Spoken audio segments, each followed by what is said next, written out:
Solusi krisis iklim kemungkinan ada di sini. Proyek besar ini dibiayai pemerintah Norwegia. Proyeknya masih pada awal, tapi dalam waktu dekat bisa menjadi percontohan bagi seluruh dunia bagaimana CO2 bisa disimpan. Perdana Menteri Norwegia sedang meninjau kompleks instalasi. Akan banyak peminatnya kalau biaya pelepasan CO2 ke udara makin mahal di Uni Eropa, Norwegia, dan di seluruh dunia. Jadi mereduksi emisi CO2 ada nilai komersilnya. Kita harus memendamnya dalam tanah, bukan melepasnya ke atmosfer. Pemerintah Norwegia percaya teknologi ini kunci untuk mencapai target iklim. Idenya, CO2 dalam bentuk cairan diangkut ke instalasi. Lalu CO2 akan dipompa lewat pipa ke bawah dasar laut dan dipendam dalam bebatuan pada kedalaman 2.600 meter. Teknologinya sudah dicoba di Norwegia sejak 1990-an. CO2 dipompa ke dasar laut dan tidak dilepas ke atmosfer. Dan semua pengalaman itu dipraktekkan sekarang. Perusahaan minyak dan gas raksasa Shell, Total, dan Equinor memberikan masukan dengan know-how mereka. Pembukaan pusat informasi ini adalah batu loncatan penting.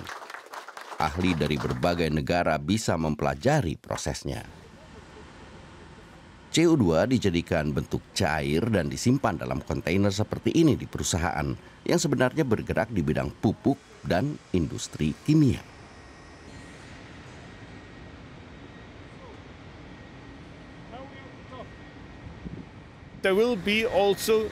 Nantinya akan ada permintaan besar terhadap produk-produk yang tidak mengandung karbon.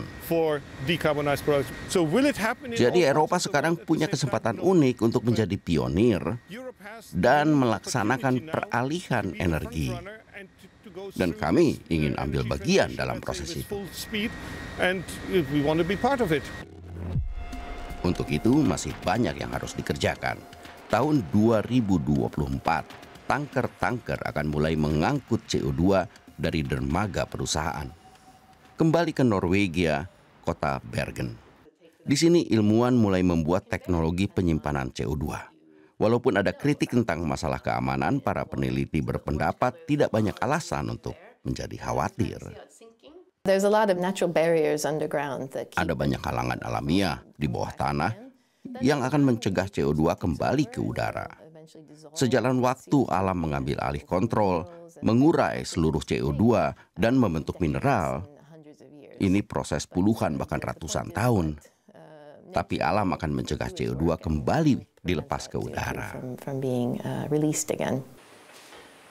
Berdasarkan pengalaman puluhan tahun, mereka sekarang sudah mengerti aspek teknis penyimpanan CO2. Tetapi sisi bisnisnya masih harus dikembangkan karena saat ini proyek ini bisa berlangsung karena subsidi pemerintah.